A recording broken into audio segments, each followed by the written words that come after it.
So let's listen to this. Now you're going to hear this. You'll hear Alan Rock here, who was the Justice Minister at the time, who brought in the long gun registry.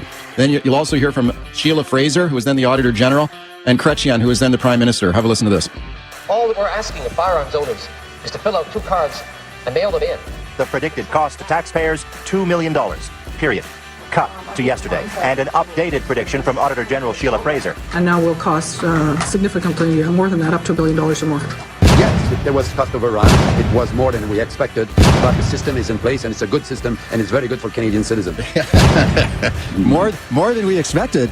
Yeah, I guess so. $2 million to over $1 billion. Rod, do you see any kind of historical parallels here? What's going on now?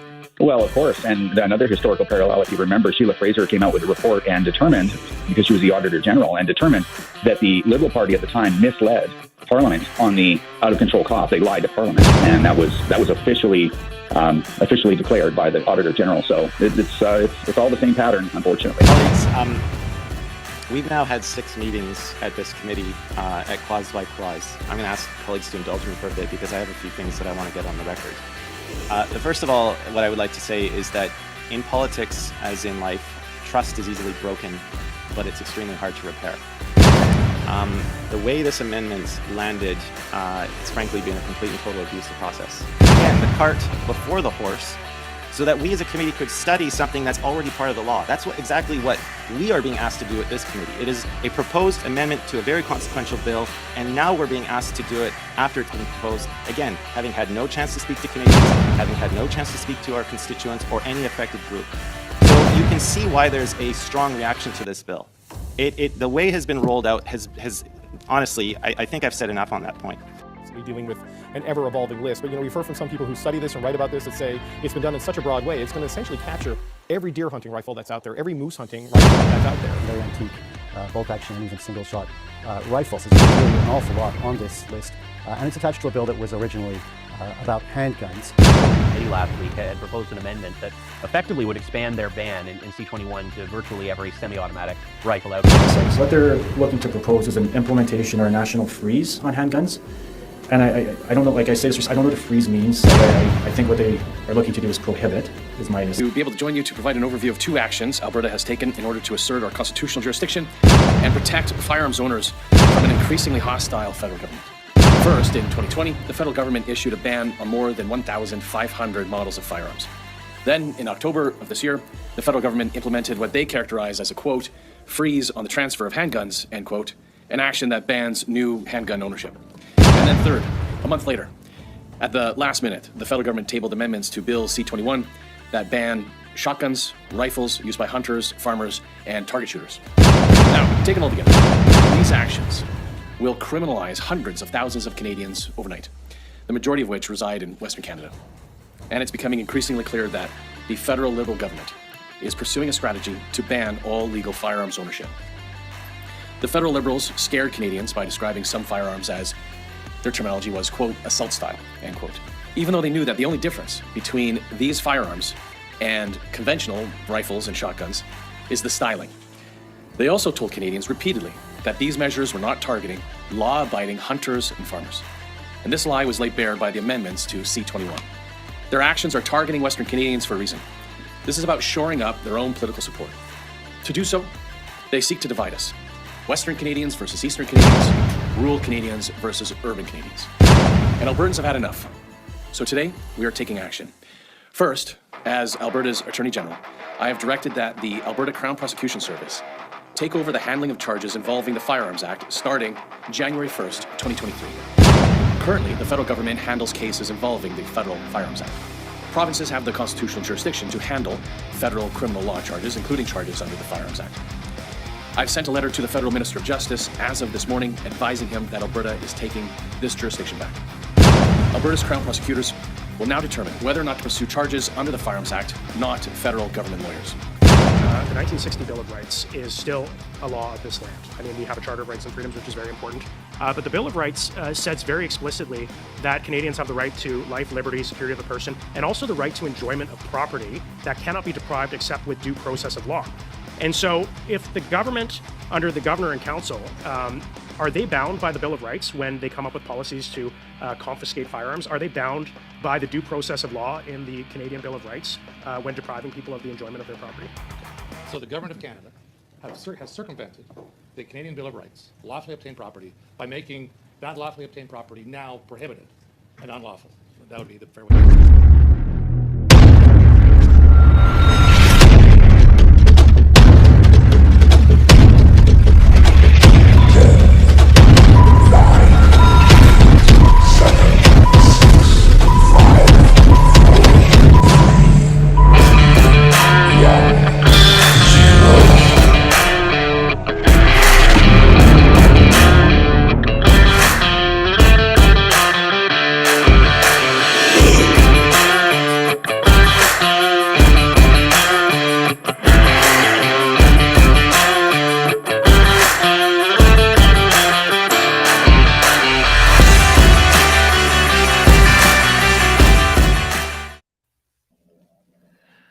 Welcome back, everybody. Unacceptables here live Thursday night. How you doing out there? How is everybody coping with the onslaught of the propaganda being put upon you by the mainstream media? Jay, how are you doing? I'm good. Today's a good day. Yeah, I'm feeling pretty spry. Just getting ready for a bit of a weather turn. We have an Arctic cold front, aka polar vortex, and Transformer talk storm. Well, I mean, we discussed that last stream, and clearly we find it quite hilarious. But anyways, yeah, well, I'm sure we're going to enjoy the polar vortex, which is what we used to call a cold snap back in my day, known as weather, generally speaking. I don't know. A low pressure system from the Arctic. Imagine that, a low pressure system from the Arctic. Go figure. Yeah. This is apparently, I think weren't they calling this a Russian polar vortex? Yeah. Oh yeah. Of course they're going to blame it on Russia for sure. Fucking Putin's war that causes it is what it is, and the atmospheric fucking creek or whatever it is. I'm not even kidding you. I read that somewhere that Putin, or that it was a Russian polar vortex. I'm not even shitting you. Like you can't make this shit up. And so this and you can't be surprised about it anymore either. Like I tell you, when people are surprised by that, I'm like, where have you been? Like, are you fucking new? Yeah, no shit. So this leads me into the subject, folks. Those of you listening at home, or watching at home rather, and listening later. This leads me to the subject of our stream, and our subject is basically the onslaught and the sort of the propaganda that's being put on you and fed to you by the mainstream media. And this is another example here that we're talking about. And more interestingly, I've got some kind of cool stuff to show you tonight, just about what we're dealing with here in the mainstream media. So Jay, do you want to talk about anything before I roll this first clip, or should we just roll it and go with it? I just do want to point one thing out from the intro video there, as it's going through the history of gun, well, the last 30 years of gun control. That bill in C-68 that came in 1995 in Chrétien's government, that lasted until the next conservative majority, at which time Harper's conservatives abolished it with Bill C-19. And that's one unsung thing that Harper did that nobody seems to recall, is that he finally got rid of the $2 million gun control that cost $2.2 billion before he finally pulled the plug. And what we're looking at right now, even if people get their buybacks on their guns, what non-gun owning Canadians need to know is that that's going to cost $4 billion at least in buybacks, because people have very expensive, like those rifles that they banned that were made in the 1870s for elephant hunting or savanna hunting.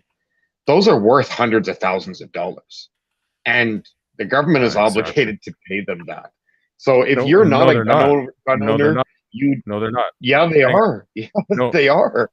Well, Yeah, that's what that's what they're adding into the amendment. That's the only way they're going to get the amendment to move forward, because the NDPs and Conservatives have both said you cannot do this without a buyback. So and the Liberals can't put it through without NDP support. And there's also 4 members of the Liberal cabinet at this point that have also called C21 out directly. So it's like that. I mean, they were trying to do it without the buybacks, but it won't happen without the buybacks. So if you're not a gun owner and you're supporting C21, you should take a look at the price tag before you continue to support that. And if you're not comfortable with the country spending $4 billion to not save any lives, because registered gun owners almost never commit crimes with those guns, like almost never. So the exact so I've done my research on this because oddly enough, this is something I'm very passionate about, and the exact specific percentage of gun crimes committed in Canada is 0.05%, or no, sorry, 0.5%, and all of those crimes, except for maybe a minuscule few, and I mean like 1 out of 1,000 is suicide. By the gun owner. Peterson said it was 3%. 3% of total gun violence, historically in Canada, across time, it's 3% was committed by gun owners, and a huge number of those were hunting accidents too. Those weren't malicious manslaughter cases. I wonder where he got those statistics, because I looked it up, and I was actually doing, this is from way before we even did the stream. I was doing something about that, covering that on another platform, which we won't mention here in the stream. So that's interesting. Well, he works at the University of Toronto, right? So yeah, he's at the, you could probably email him or email him and find out, email his assistant. Because he's still with the University of Toronto, so he has access to a wealth of that type of information. So that would probably be a good source, actually, because he doesn't say anything that isn't accredited or cited in some way. And I would never question what he says, because obviously he has a staff and he's a brilliant man. So I'm not even questioning that I'm incorrect. I'm just wondering where I couldn't find that anywhere. Yeah. And actually I there were some links on Bob Zimmer's website, the UCP candidate,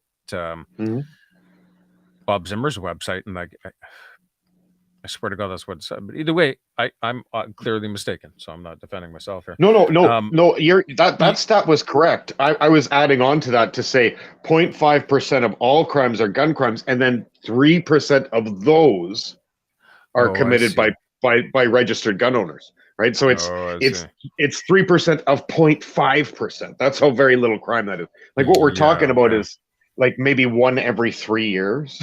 It's not even an annual occurrence here. No. Whereas in Chicago, that's a weekend. Yeah. Yeah. But that's because of the Democrats. And just the fact, and we're looking at banning things that have a certain velocity. And when you look at those statistics and some of the things they're trying to ban, it's like things that you would typically probably hunt like moose with. Or yes, for in the interest of being humane, you would use a high-powered rifle for an animal that weighs 1,600 pounds. Exactly. That's humane. Because if you're going to knock something down, you want to do it humanely and quickly so they don't suffer. Yeah. If you're shooting it with something that's smaller, of a smaller caliber, and you're putting 3-4 rounds into it, that's very inhumane. And let me tell you, if you put one round into something and you don't knock it down, then you're ending up chasing it for a day, a week, hours. Who knows? And you can't give up on that, because they're going to suffer. So I mean, that's a horrible, this sounds very graphic, and I'm not trying to turn anybody's stomach here, but that's a horrible change to make to gun laws when it reflects hunters or anything like that, because these are legally purchased firearms not being used for crime, and none of this, you've never heard of any crime with a 308 Enfield. or No. an Enfield rifle or anything like that. You don't hear of that. It's bolt action. Like, I mean, it's not a. It's and then not just that, you can't really shoot it at close range, and that's what all gun crime is. There's no long range gun crime. And what it is generally probably not what you think. But anyways, that's a whole other conspiracy theory avenue that we have yet to delve into. We'll get there.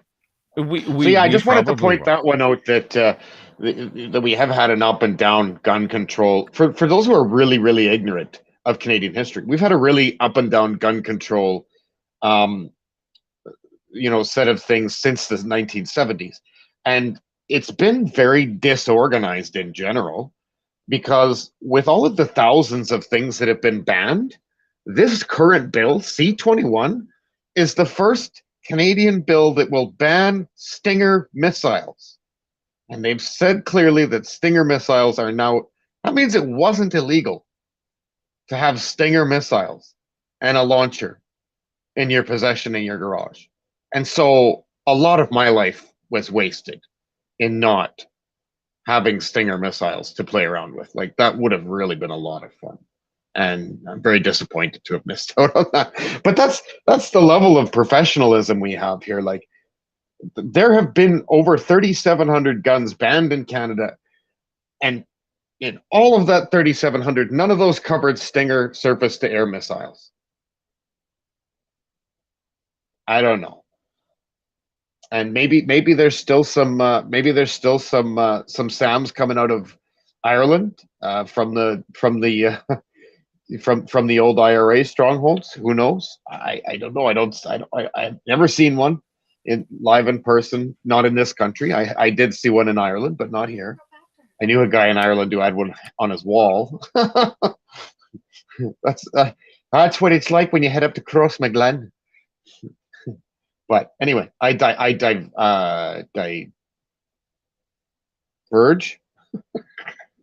I digress. Digress. That's the word you're looking for, my friend. Hominids. Awesome.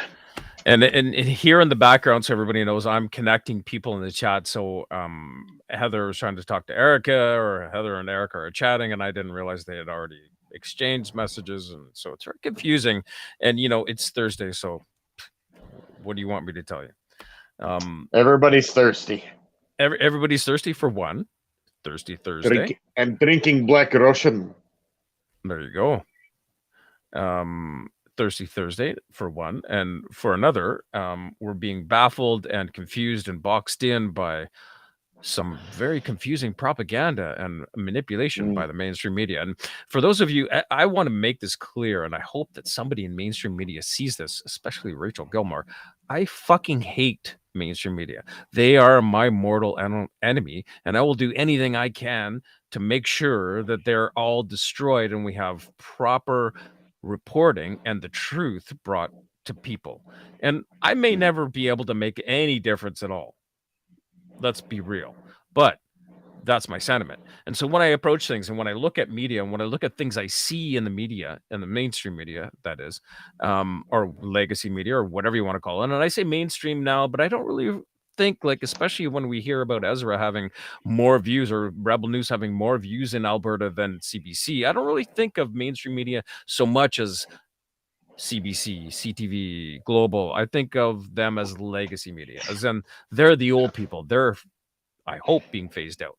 Either way, I consider them literally my mortal enemy, because I've been involved in situations and then seen it reported completely inaccurately and used basically just to sell headlines. It was sensationalized and facts were changed, and it wasn't done by mistake. It was done on purpose, very clearly. And what they'll often do is print a tiny little line at the bottom, the very bottom of an article, when it's, especially nowadays when it's online, and like the article we'll show you here shortly, is that they have corrected the article.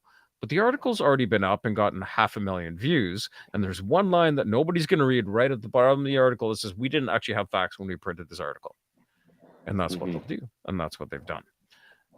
Repeatedly and quite often, and people still buy it, and that's why they're getting 500,000 views in the first day, and then 17,000 views the next day, and most people don't go all the way to the bottom and see that disclaimer. That's right. That's right. I'm reminded of I believe that it was 2020. No, it was before. It was 2019. In 2019, Jordan Peterson had Terrence McKenna on his podcast.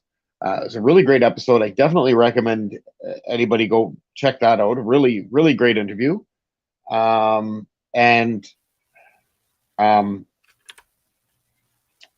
like during that interview, Mr. Peterson sort of made a bit of a prediction for the future that before too long, what was going to happen to the legacy media, as me and Scott we're trying to get into the habit of saying legacy media instead of mainstream media, because now that Rumble has 60 million users, it's not really on the outside anymore, but it's not legacy media. Anyway, Peterson said that the legacy media was going to start losing huge amounts of journalists as a result of certain journalists like Matt Walsh, and like there's a lot of people that went to Columbia J School, the School of Journalism at Columbia University of New York. There's a lot of them on YouTube. Like there's a big loss of the brain trust has left the legacy media because they can't work under those conditions, especially the ones who have journalistic integrity, who follow the journalistic code of ethics, which we don't have in Canada. They do have in the United States. There is a journalistic code of ethics. They're legally required to follow that. It's not policed as much as it should be, but it's there. And so Peterson said these people are going to start leaving. You're going to lose all the talent. When the talent goes, it will die. You can't have a movie studio without stars. You can't have a hockey rink without hockey players. You can't fill stadiums unless you have rock stars. Like this is the thing. Once you lose the talent, it's gone. And at the same time that the legacy media was choking us out with crooked information, they were handcuffing the best journalists and the ones who actually meant something and the ones who were actually making a difference and holding politicians accountable.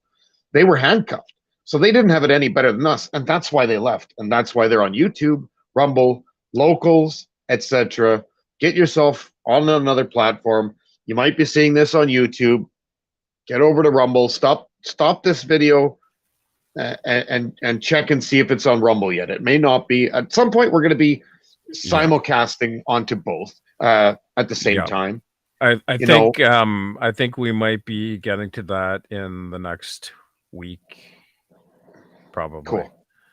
Cool. I think we need to do that. I think neither one of us are interested in supporting YouTube. They gouge anybody who has creator funds created so that we might have, maybe we have a charitable thing we want to do. They'll take 30% of that. So Rumble will only take maximum 20%, and generally speaking, they don't touch any of charity, especially if it goes through like Give Send Go or something like that.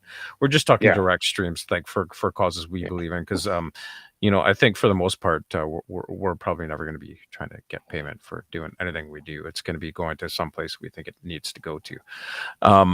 So, and eventually that's all going to be replays anyway, because we're going to have our own. We have our own app, and eventually it'll be live only on the app. It'll be members of the app can watch it live. Everybody else will watch the replay as soon as we get around to cutting it and putting some transitions in and stuff. They'll wait because the members of the guild will have first dibs. So that's where that's going. Good stuff.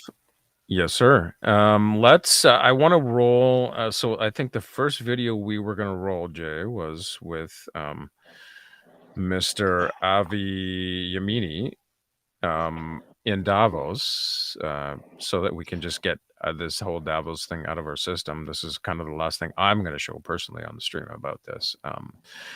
And it's more to do with our subject tonight, which is mainstream media and the lies, the literal lies they will tell you, as we'll see here.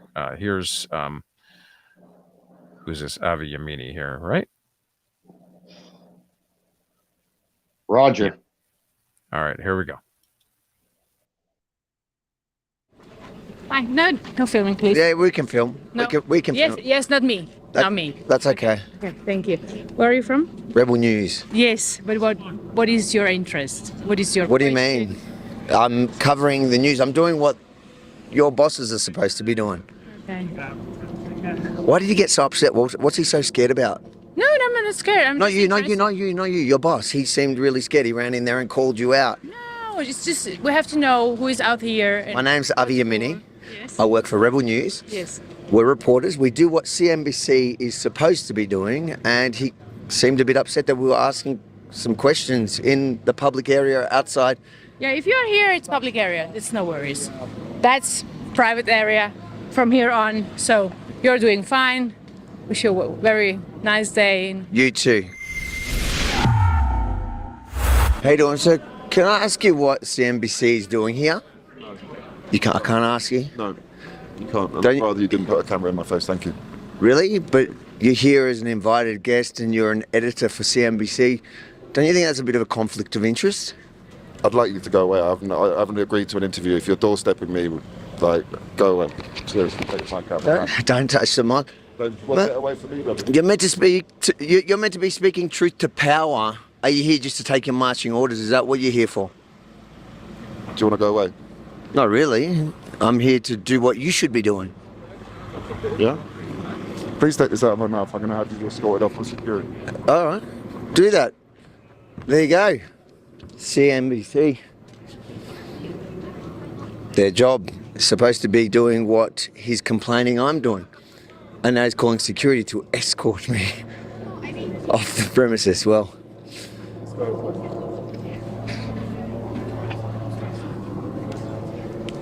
Send this gentleman in. what's the problem? You're my problem. You've been very rude to me this morning. You haven't asked me anything, so I'd like you to take the camera off me. I've literally asked you questions politely, which should be your job. That's your job, sir. I'm doing your job. I'm just not getting paid for by Klaus Schwab. You were inside as he walked in a bit upset. What did you hear him say? I heard him say, I'm going to paraphrase it because I don't have the exact thing, but he came in sounding quite angry, saying, I'm going to punch him out. Paraphrasing there, he's knocked out, punched out, but, you know, he wanted to hit you. Didn't know it was about you until I came out, and then I heard somebody else complaining about you to your face. That point I realised Avi had a word with him. Now, you forgot about it when you told me this, but I mic'd you up a little earlier. Oh, yeah? So we're going to go back quickly and check if we caught that on audio. Hopefully we did. Avi. You got it? Yep. Ready?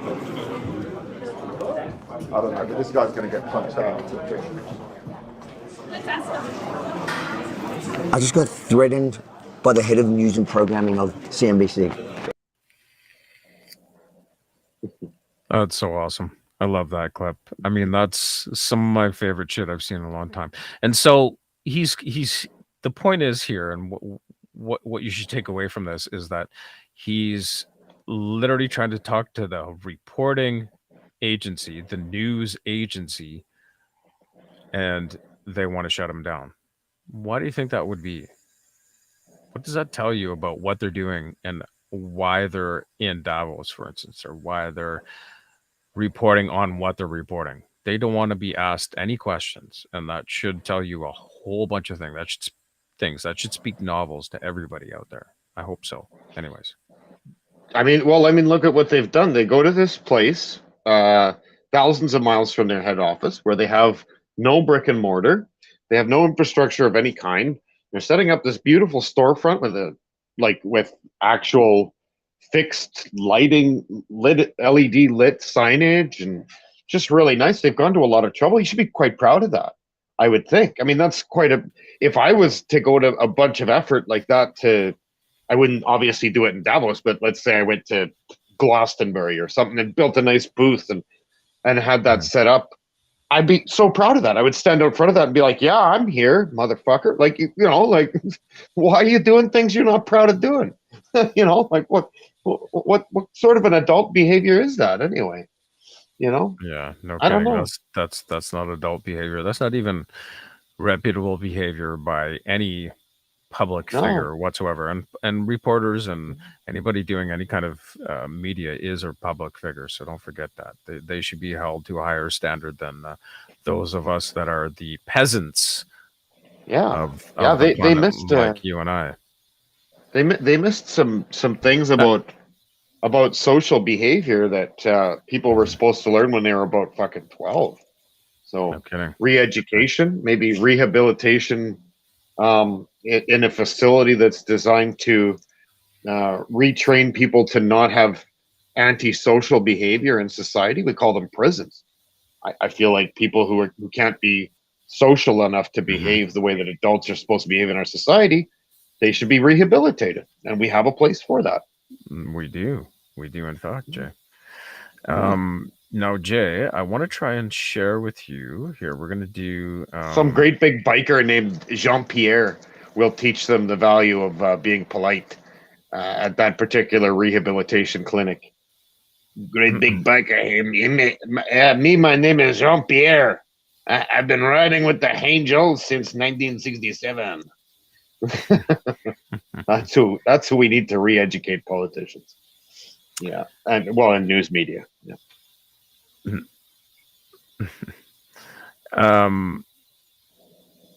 All right, so I want to show everybody this article I was sent today by none other than the queen of my life, Erica, and this is titled COVID-19 misinformation. So I'm going to try and bring this up, Jay. Tell me if I'm doing this right here, because you know how I fuck this up all the time.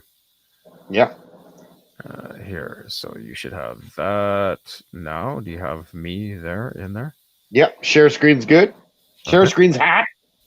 All right. Hot mic. So I'm going to read this out for people. Basically, it says COVID-19 misinformation cost at least 2,800 lives and $300 million. A new report says. A report examines how vaccine hesitancy, and this is put out by the CBC, so everybody knows. And so, yeah, exactly. Threw up in my mouth. Yeah, me too. A report examines how vaccine hesitancy affected COVID-19 infections, hospitalizations, and deaths. The spread of COVID-19 misinformation. And I love how they have this guide. Everybody at home can see this. Those of you that will listen later can't. But there's a picture of an ambulance and what looks like a very gray-haired elderly lady wrapped in a blanket with, the sort of all the paramedic equipment. So the O2 sat and the everything's all hooked up to her, and she's being wheeled in. And who really knows what situation that was? She could have been having a heart attack from shoveling snow for all we know. But either way, this is the compelling graphic they put on the screen here. So just so you know where we're going. So the spread of COVID-19 misinformation. This is again written by CBC. Misinformation Canada costs at least 2,800 lives and $300 million in hospital expenses over 9 months of the pandemic, according to estimates in a new report out Thursday. The report released by the Council of Canadian Academies. And so I went and looked them up, and they're nobody. They mean nothing, and they're just literally pulling people out of a fucking hat to quote to have substance for their articles. It's ridiculous. Go look them up. Council of Canadian Academies, an independent research organization that, quote, receives federal funding. Let that sink in for a second. Examined how misinformation affected COVID infections, hospitalizations, and deaths between March and November of 2021. The authors suggest that misinformation contributed to vaccine hesitancy for 2.3 million Canadians. Had more people been willing to roll up their sleeves when a vaccine was first available to them, Canada would have seen roughly 200,000 fewer COVID cases and 13,000 fewer hospitalizations, the report says. Alex Himathor, who gives a fuck, chair of the expert panel that wrote the report, said that its estimates are very conservative because it only examined a 9-month period of the pandemic. I mean, I don't even know what to say about this. I mean, ultimately, you have to look at this for what it is. And what it is the same thing as everything that CBC puts out, which is propaganda. The right sort of arm of the Liberal government is their propaganda arm, and that is the CBC generally, and the CTV and Global, but primarily the CBC. And the articles that they put out, they put out articles like that, and then they put a small little line right at the bottom saying, "We didn't actually vet the information we said, or we quoted, or we stated, but now 500,000 people have read this article, and nobody's going to see that little line at the bottom." And that's the frustrating thing, I think, for us as Canadians, and for those of us trying to get information and trying to find the truth, is that we have literally found our I guess our domestic, our home media outlet, one that I've trusted, previous to the past 15 years, I've trusted for most of my life, to bring me relevant, truthful information. They're being caught every day spreading lies, literally lying to our faces, and printing lies, and then printing one small little line at the bottom of that article, with the article that was proven to be a lie still up, saying, "Oh, we didn't have proof of that," and people buy it. Yeah, this is where we're at, folks. Well, and the Christmas commercials, the appearance on Sesame Street, all of these things are just, it's so distasteful. It's so distasteful. It's so dishonorable to the truth. It's disrespectful to people's intelligence. It's a complete slap in the face to the scientific community. First of all, they misrepresented them to begin with, and now they're literally, now they're denying the science. I mean, the science. The science, as I always say, the science. Yeah. So that's it's pretty grotesque. And I think that they're going to run into legal trouble with that. I don't think it'll be long before people will before they'll see lawsuits over that. Particularly as we watch this grand jury investigation and the investigation in Congress, as we watch those play out, at some point there will be a precedent established, or maybe Barnes wins one of his cases. At one point there'll be some sort of a precedent set, and it'll be all downhill from there, and then they'll finally have to behave. As soon as somebody gets burned even once, then everybody else will back off, and they'll finally eat a little bit of humble pie finally, and have to say, well, yeah, we screwed up, but we don't think you should hold it against us. We want total amnesty. And it's like, I don't know what your stance is going to be, people, but my stance is going to be somebody has to pay for this in terms of karmic retribution. Somebody's got to go to jail. There's got to be some jail time for a few people. There has to be the laws have to be strengthened up to make sure that doesn't happen again. And then of course, I say that if the whole world can unite against Russia, then the whole world can unite against Pfizer and say, we want our money back. Absolutely. It should be much easier than uniting against Russia. And let me tell you, I don't even want to get into the Russia, the whole Russia thing, the whole Russia. Well, no, but you know what I mean. Like, we have the money and the energy to go out to sink money into something where you cannot get anything out of. So we can at least go after the one where there is a reward at the end of that rainbow. Absolutely. I'm not disagreeing. I'm simply saying I want to because I want to stay on track here, because I feel my hate for mainstream media. So I feel very passionate about this particular episode, folks. So enjoy my passion, because it is amazing. Okay, so listen, that was Avi Amini, Rebel News, just sort of trying to talk to CNBC and mainstream media, the president of CNBC, and you saw the result of that. It's ridiculous, and they just don't want to be held accountable. They don't want to be spoken to. They don't want to be actually, caught on live real camera, because they know they're full of shit. And so we read this article, and I want to play this video next here. This is Ezra Levant of Rebel News. We've seen him before in the stream. And excuse me, here he is. Well, let's just roll the video. You'll figure it out. We'll talk about it after. All right. You ready, Jay? Mm-hmm. All right, let's go. Trudeau's CBC state broadcaster just told me they're coming to smear Rebel News. This morning, they contacted me telling me they were going to publish an attack on us at 12 noon Alberta time today. They say they have a secret letter written by me to the Premier of Alberta, Danielle Smith, and that they're going to publish a story about that letter at 12 noon. And do I have any explanations for it? Wow. Well, what would you do if a government journalist from Trudeau's CBC state broadcaster was trying to blackmail you with a gotcha story? Well, I think you'd probably do the obvious. You would publish the letter yourself first so everyone could see it in full. You'd call the CBC's bluff. So that's what I'm doing. You can see my letter to Danielle Smith right now at a website we've set up called lockdownamnesty.com. It's a 5-page letter that I sent to the Premier's Chief of Staff back in November after I had a chat with her in person. And I want to let you know I am very proud of that letter, and I stand by every word of it, and I want you to read it at lockdownamnesty.com. Read the whole thing for yourself. It should come as no surprise that the CBC is coming to throw mud at Rebel News and me. They are Justin Trudeau's state broadcaster. They are his attack dogs, and they hate nothing more than Rebel News and the people who support us.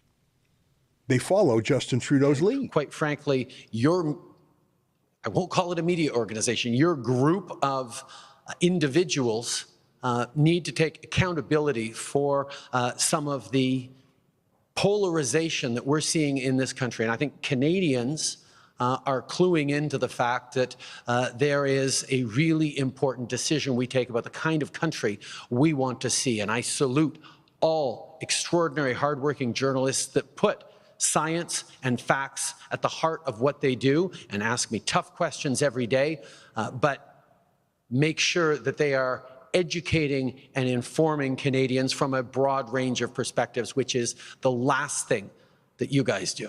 The CBC obeys Trudeau and copies him, so they smear us and they attack us.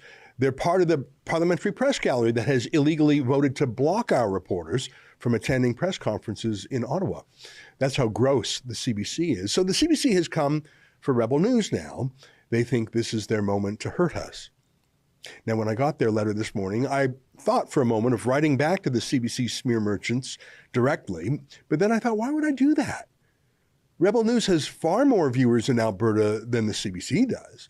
Why wouldn't I just make this video with their gotcha questions and my answers and send it out myself? At least that way I know that Trudeau's journalists won't tamper with what I say. Out of fairness, I'll read to you their entire letter to me. They would never give me that fairness. Their letter is from a wicked liar named Megan Grant. But first, let me tell you a little bit about what this is all about and why it's happening. See, when Alberta Premier Danielle Smith was first running for the leadership of the United Conservative Party a few months ago to succeed Jason Kenney, when she launched her campaign, our reporter, Adam Sose, asked her a great question that the CBC would never ask her. We asked if she would call off Jason Kenney's politically motivated lockdown prosecutions. Meanwhile, though, we're still seeing targeted charges against pastors and small business owners. Some of these are being dropped, fortunately. Others are still clogging up the courts. Are you willing to commit to staying charges and freezing ongoing investigations against those emanating from the lockdown? And how do you plan to restore faith in the courts and in politics? Yes, we have to. We never should have come down on pastors the way we did. Every other jurisdiction, it seems, were able to enforce their measures without putting pastors in jail, and it's created so much division in our communities. So yes, we should drop those. We should also drop charges against small businesses. Part of the reason why we're enjoying the freedoms that we have today and the ability to go and watch hockey games is because there were some courageous people who stood up and said, you know what, there's another way to do this. Enough is enough. It took the politicians a little while longer to realize that. But now that they've realized that, I think part of the healing process is to make sure that some of those charges are dropped. The other thing we need to do, though, is we need to have a full reckoning about what happened, who made the decisions, why they made the decisions that they did. Great question and a great answer. It became part of her campaign platform. So I encourage everybody to go to Rebel News on YouTube and watch the full video. It's about 20 minutes, worth the watch. Go to Pandemic Amnesty. It's in the video. Go there and sign the petition. And if you feel like you got a couple of bucks to kick in for Rebel News and the coverage, the very incredibly transparent things they do for actual truth and true reporting, please kick in a couple of bucks. We don't get paid for any of that, so everybody knows, and anybody watching this or listening to this later, this has got nothing to do with us. It's just, you look at stuff like that, that's how media should be. If you talk about the most gangster thing you could do, Ezra Levant again, killing it, going, I tell you what, you want to try and smear me? I'll publish the whole fucking thing. Then what are you going to do? Here's the truth. Fuck with me now. And I love that. I love that about him. I love that about Rebel News. I love their stance on a lot of things. But man, I watched that today, and I thought that's cool as hell. They're making ethical politicians more comfortable to do their work online rather than in the studio. A lot of the major political people with any intelligence in Canada today have all been on the Jordan Peterson podcast for a long form interview. He's kind of like, that's kind of they're considering that a bit of a proving ground. Go on there and lock horns with probably the highest IQ that Canada has to offer and see how you can weather that. Certainly among the top. Yeah. So. But we see that across the board. We see Russell Brand getting, and mainstream politicians like not crazy weird politicians, but regular people. Gutfeld is the same way. There's a lot of current sitting politicians that will go on Gutfeld's show, and he's saying whatever he wants over there. Like he goes after. Canada gets a lot of coverage on the Gutfeld show too because of that shop teacher in Ontario. Gutfeld likes to bring that up every 2 or 3 episodes. So, we do see, it is amazing that we're seeing that shift towards realism, because that's what it is. A podcast is real. You're not going into a studio with, 20 lights and 3 cameras and an entire crew. You're just having a conversation with a person. That's just it. And it's so much more real, and people like it. And so you'll see Poilievre, you'll see DeSantos, you'll see Danielle Smith, you'll see all the good politicians. I suspect it'll be mostly good politicians, and Dave Rubin too. The Dave Rubin shows. Speaking of which, Dave Rubin was on fire yesterday. People, get over to the Rubin Report and check out yesterday's episode. It was fucking dynamite. It was fucking dynamite. He really spoke with a lot of conviction and in a very intelligent way about a lot of things. And I don't want to spoiler alert it for anybody. Just go check out the Rubin Report from yesterday, all you cats and kittens. You'll like it. You'll really like it. It's really good. Yeah, Bill Maher. It was. I guess I can blow it up a little bit. Bill Maher was the topic. It seems that Bill Maher is kind of moving rapidly towards Republican, and he had an interview with Dave Rubin, and in which he said, "I might be a Republican." I think that kind of hinges on whether it's Trump or DeSantos. I think he'll vote for DeSantis. I don't think he'll vote for Trump. But that's a huge thing. Like that's our culture shifting around. It's like, people are changing their minds.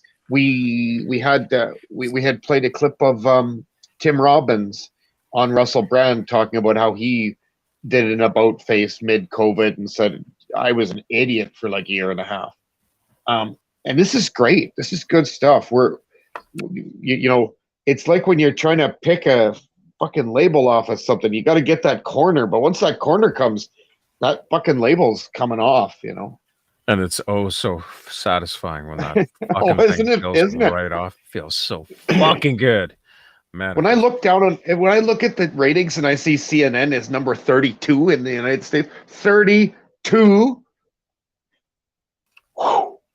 Yeah.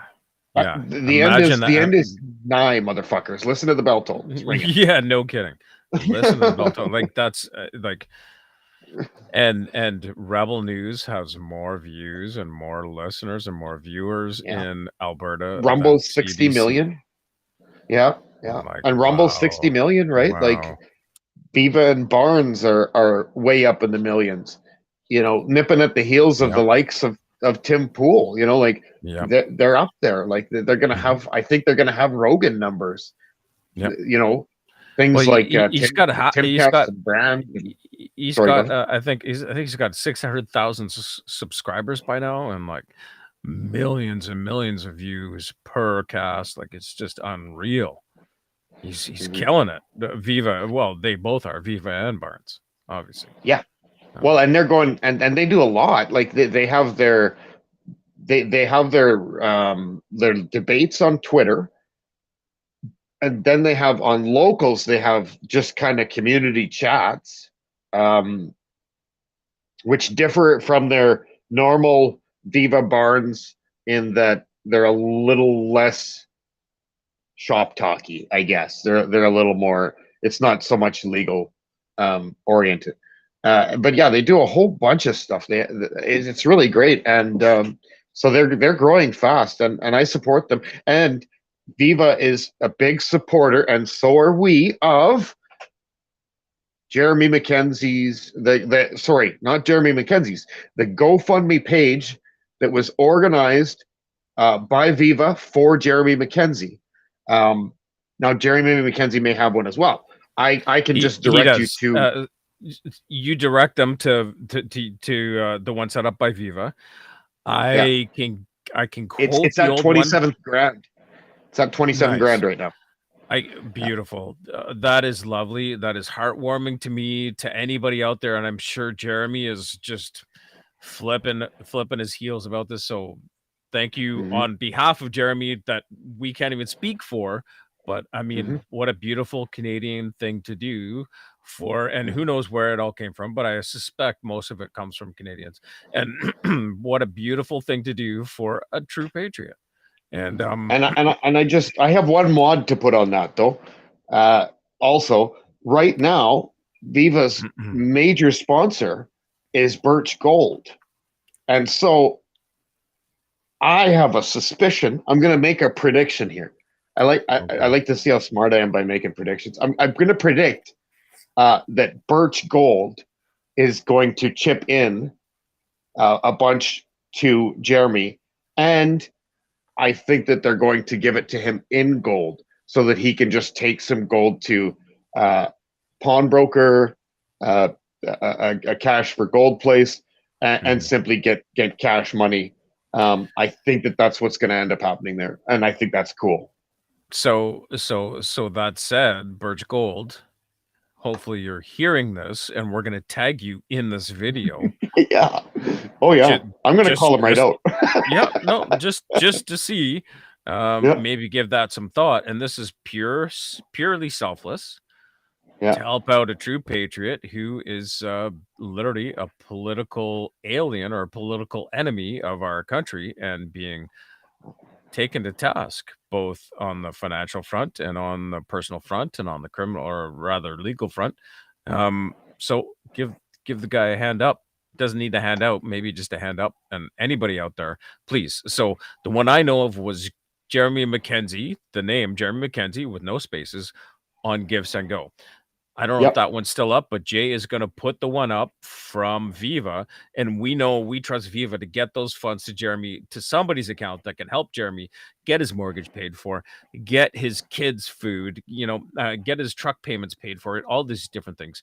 The guy's a fucking Canadian veteran and a war hero, and here's how he's being treated. So please, give people, me like consider. give me like an hour after the video, and you'll see in the description a link to the Give Send Go. And please do go ahead and hook it up with that, because I have a sneaking suspicion that Birch Gold is going to match whatever is raised. I think they're going to match that and pass it over. And so let's make that number as big as possible. Absolutely, and no matter what, I will now make sure that I find a way to get out some sort of email, a clip of this video, anything to Birch Gold somehow to do my part, and hopefully. Well, they're big sponsors of a lot of people. Viva, it's on Jordan Peterson, it's on Ben Shapiro, Matt Walsh. I think all the Daily Wire. I think Real London as well. Birch Gold is literally what they're doing is making it really, really affordable for everybody to convert their savings into gold. And what they're actually doing is, even if they're locked up 401ks and things in the States, Birch Gold is going and buying those out for people to help them get their money out of the grid and into gold. And that's part, I mean, the gold price is going up, so that's a really easy thing to do right now. But it's also incredibly value to everybody. Yeah, it's very cool. It's very, very cool. Yeah, it's pushing the power to the edge, which is what we need to do. Platinum. Absolutely. We gotta get rid of the power that this this establishment has over us, and it's pretty easy, but we have to all do it together, and we have to all follow the lead of the people who have done the research. And Jay and I are only probably adapting research done by other people, but either way, even if you follow what we're saying, we're gonna never try to never lead you astray. And I just want to point out to everybody, so what are we today? The 26th of January. And we're coming up on the 1-year anniversary of the day Saturday. That's right. Of the day that the trucks rolled in to Ottawa and started the protest that literally changed the world.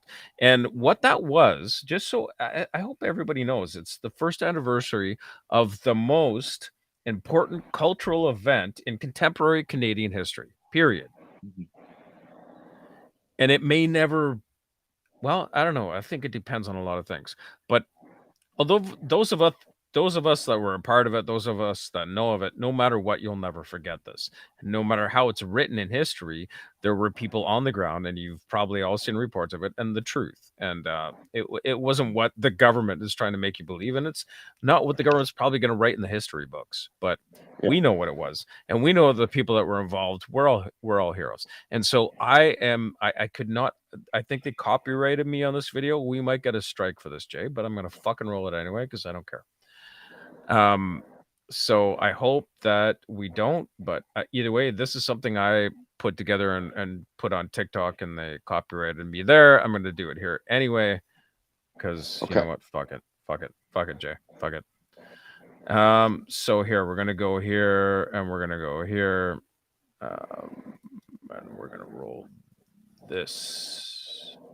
What do you have on your screen there, Jay? Just yourself. No share screen. No share screen. Okay, here. I think I go there. Go there. How's that look? Yep. Share screen? All right. Here we go. I hope the audio works.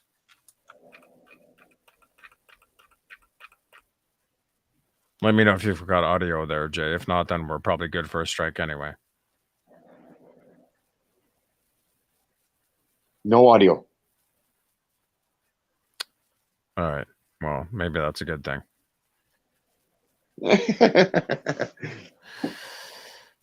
I don't want to get a strike if we don't have to. Either way, this is the audio, if everybody wants to know. It's the audio of Al Pacino in the locker room for, I think it was called Friday Night Lights, the movie, where he's talking about giving that super riveting speech he gives about just Do you know why? Do you know why they copyrighted wrote because TikTok has that audio in their library on TikTok. That's all over YouTube. I don't think it's a copyright strike, that one, but okay. With All right. TikTok, it's because because they are paying in perpetuity a company for the rights to that, so they can't have you bring it in off of a video. It's a stupid asshole of a thing. I know it's the dumbest fuck thing ever. I understand that. I understand the logic of it's not even logical. I understand their point of view, which is totally fucked up. But I understand what it is, and that's why I know that it's fucked up. It's not out of ignorance that I say that's really fucked up. Fair enough.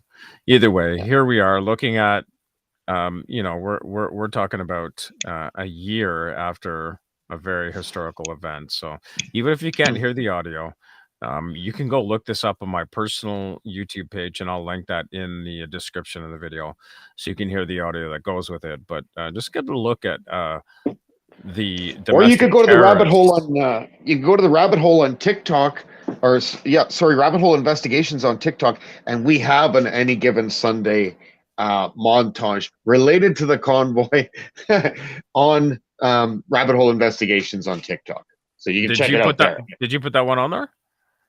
I did, yeah, because awesome. that's using the TikTok audio. That one, yeah, awesome. I had to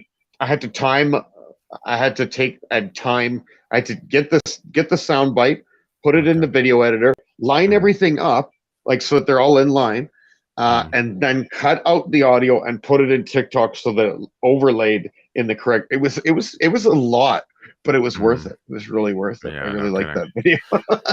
I loved putting that one together. I'll put it in the description. Cool. I will find it and put it in the description. Yeah. Cool. So what else?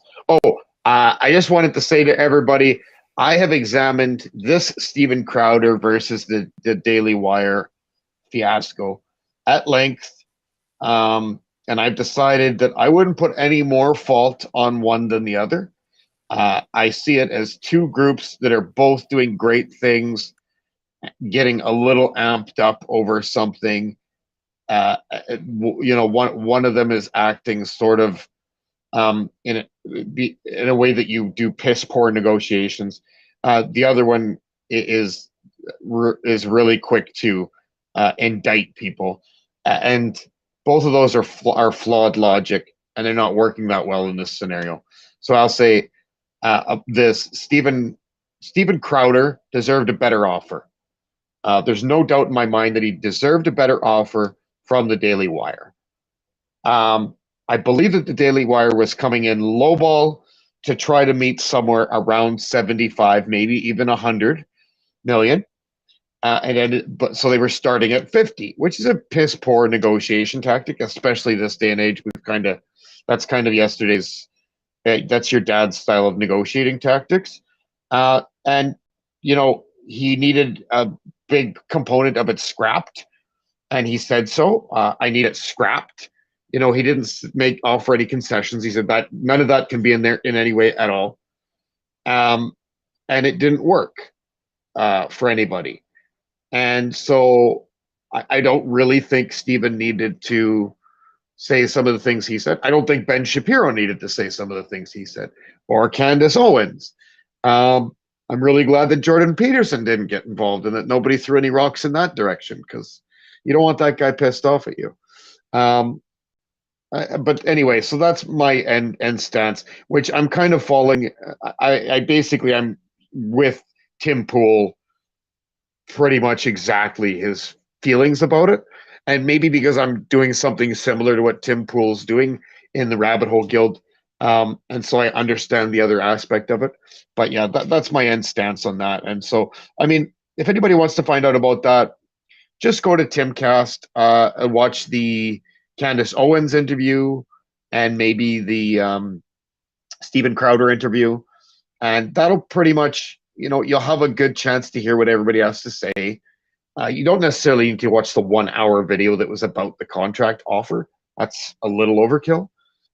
You can kind of watch that paraphrased in a million different clips on YouTube, but yeah, so it's an interesting one. It was a $50 million contract. It was 4 years. There was some penalties in there if he was demonetized and or chased sponsors away. He had to accept 10% of the sponsors. Yeah, he had to accept 10% of the sponsors that were offered that they had. You had to pick 10% and they had to run them or else face penalty, etc. It was a little usurious. It's a lowball figure. He has a staff of 25 people. So $50 million for 4 years pays that staff of those people for all the equipment, all the space that he uses, everything. So he has to run his entire production company off of $12 million a year. And he himself should be making $5 or $6 million a year. And because he makes quite a bit off of the limited number of engagements that he does. He did 2 shows at the Grand Ole Opry a couple months ago that were really, really good. If you get a chance to check those out, people, check that out. That's Steven Crowder at the Grand Ole Opry. Well, I think they call it the Rhymer now. It's fucking gay or shitty. I don't know. But it's really good. Steven Crowder's an amazing guy. He deserved a better offer. Maybe they were trying to keep the negotiation reasonable. Maybe they were trying to keep it too reasonable. I mean, they gave Jordan Peterson 200. They gave Candace Owens 140. Steven Crowder comes in with a huge, huge, huge fan base and lots of talent and equipment. Like it's a whole production company. He's not saying, yeah, pay me millions of dollars and I'll come sit in a chair and he's talk saying, into I've already Mike. got the equipment, I've already got everything, and I'll do it all cut, done for you. Yeah. And so I'm kind of in agreement with you there, Jay. I think that he was being reasonable. He's got a lot to bring to the table, and I think they would be remiss not to bring him aboard. Certainly. Yeah, but at the same time, the other aspect of that is, if we want to keep this forward momentum, we need companies like the Daily Wire to be flourishing. We don't need them to go broke because they get too top heavy with contracts. So conservative contracts that are maybe shorter in length, I think will make sure that the business is protected. I don't want to lose the quality of Jordan Peterson's podcast now. It was fine when he did it himself. It's 10 times better. What Candace Owens does, what Matt Walsh did with What Is a Woman, we need that. We need all that stuff. So if they got to play hardball to compete, well, they're beating CNN. So obviously they have to be a little more, professional about things. They just have to. Yeah, it's not a big stretch, I don't think. And we need, that's like our that's like one layer of our takeover of the legacy media. We need independent journalists. We need publishing houses like that. We need that. We need Ruben. We need Tim Pool. We need people to be doing it, like actually investing into it and making it grow. But at the same time, you got to be responsible, and you don't want to tank it like big tech always does.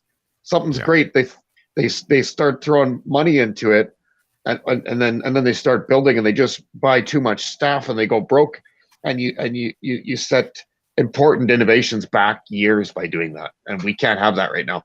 The stakes are too high. Daily Wire can't fail. That would not be. We need it to be functional. Absolutely.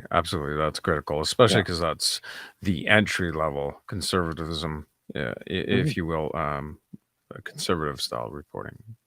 Yeah, it's very close to center. Pretty close. Yeah. I think we are close to being out of time here, Jay. And I want to share one more thing with people before we go, just to bring us back to where we were in the streams. Jay, forgive me for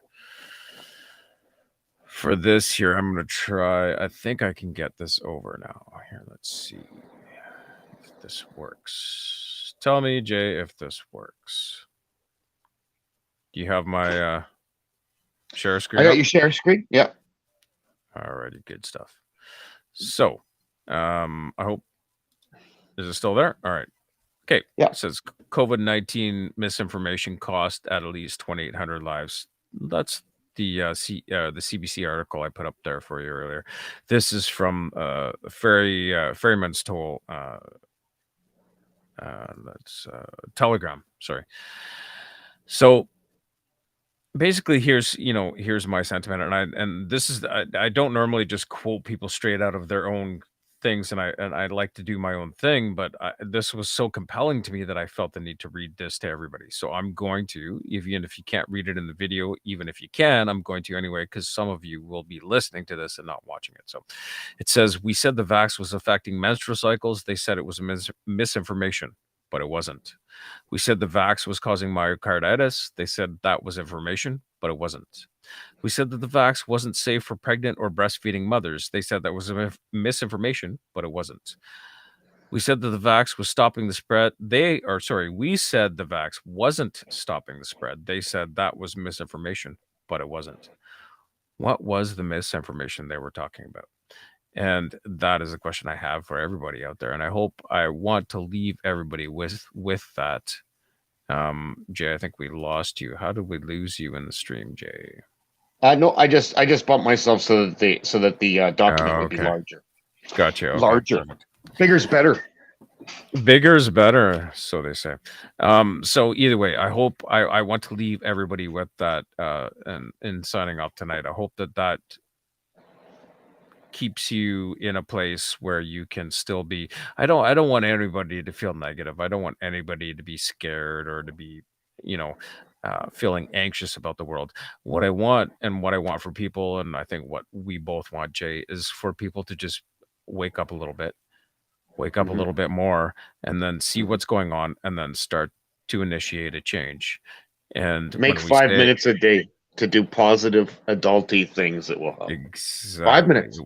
That's it. When we say make a change, get involved a little bit for a few minutes a day with politics, sign a petition, look something up, find some truth, and share everything. And not just us. Anything that's good, share it. Get used to that share button. Hammer it, wear it out. You'll get a warranty for your phone if your fucking share button goes, I tell you. No kidding. Exactly. All right. Folks, thanks for joining us. We ran a little long tonight. We are the Unacceptables. This was one of our Thursday night streams, so we had a little bit more fun than usual, I think. Anyways, thanks to those of you that joined us in the chat. And Jay, wait, you know what? Just before we go, I just want to, here's one note here. I want to show this. This is from Erica in the chat. All the love and support to everyone who gave their lives and time trying to wake people up, or to try waking people up. So that's a pretty nice sentiment. Thank you, Erica, for that. And then this one here is from Heather. It says, excuse me, wait until Trudeau discovers the two of you unacceptables. He will have another public tantrum. Bring it on, Trudeau, you prick fuck. And then I think this one here, I'm trying to find it here. So this one is for you, Jay, personally, at the end of the stream. Most people won't watch to this point anyway, so it doesn't matter about it. It's from Erica. Ha ha ha. Jay is drinking milk with his alcohol and threw up in his mouth. I'm so shocked. All right, kids. That's going to do us. We're the Unacceptables. I'm Scott. This is Jay. Much love to everybody out there. Jay, say goodnight. Cheers, everybody. Cheers. All right, we're out.